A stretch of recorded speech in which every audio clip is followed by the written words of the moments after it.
with Ron Cichy, and we're talking about well sealing today. So Ron, tell me, how do you go about sealing a well? What's the steps, what's the preparation, and then what do you have to do once you actually get out there? Well, obviously the first step is to send a notification into the Minnesota Department of Health and notify them that we'll be sealing a well. These wells in particular, I came out here in advance and I GPSed them, since there's a lot of wells in this here one particular site. I GPSed them so that we would have a exact location and not just a physical address. Mm-hmm. And obviously, as you came out here, we had a pipe that was sticking out of the ground, and we dug around them. I had measured the depth of them in advance, and then we cut them off below grade. And there was no pumps in these wells, and I didn't have to flush them clean because they were monitoring wells, so they were relatively clean already. Okay. And then we cut them off below grade and pumped them full of a bulk clay. This bulk clay in particular is like a bentonite, pulverized bentonite. Mm-hmm. It has a certain amount of solids in it, and as you see, it was like a pancake batter, Right. or like a cottage cheese when we pumped it in there. And then given time here now, it'll set up to a consistency of about like peanut butter or like a jelly, and kind of swells up and makes a nice positive seal.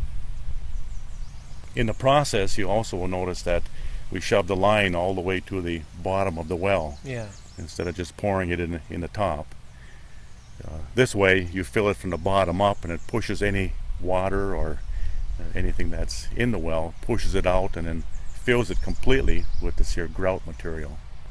Then as that sets up, it makes that nice seal in there. Oh, good. So how long have you been sealing wells, and about how many do you do a year?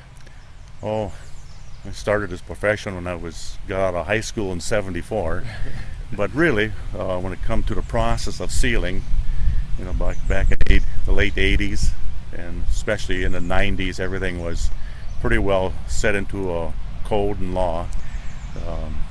For quite a few years we've been doing this. And it's a nice process, because I remember years ago, a lot of these wells were just covered over. Mm-hmm. But now, since it's a direct line right straight to the aquifer, unsealed, any contamination can run right straight in. And now it shuts that whole direct line to the aquifer off. Absolutely, yeah. Now it's a complete positive seal, and then it's covered over, but we still have records, and that's kind of a key. We have records of it, of this well being sealed and done legally.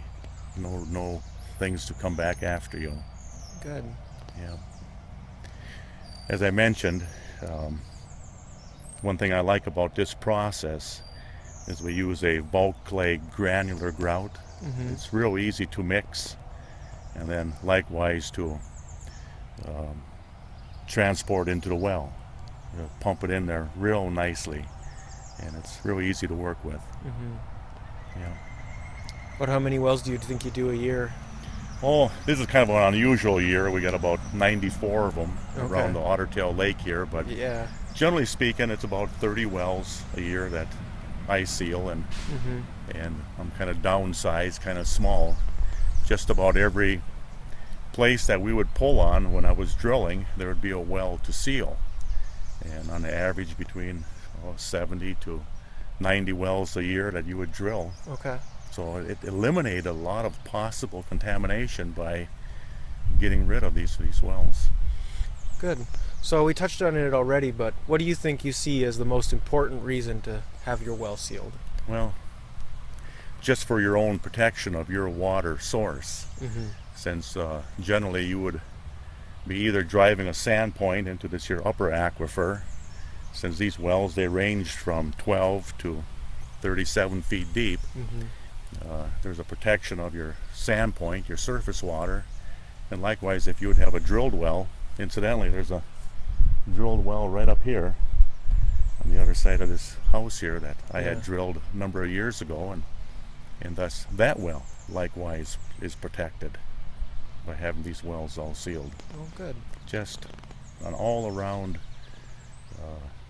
homeowner's benefit. All right. Well, thank you for coming out and showing us this today. Just as a record, the SWCD for East Otter Tail and for West Otter Tail both provide cost share for well sealing. So if you're interested in doing any well sealing, you can contact us, and then we'll probably be in touch with Ron or someone else like it who can seal your well, and we'll get you through the process. You know, that was a kind of a nice point that you made there, that cost share. That is a nice incentive. A lot of these wells probably would go unsealed. Mm-hmm. The homeowner, if they didn't have any assistance, a lot of times they would have to think about it first. Yeah. But this makes a nice incentive. Absolutely. Yeah, thanks, Ben. All right, thank you. You bet.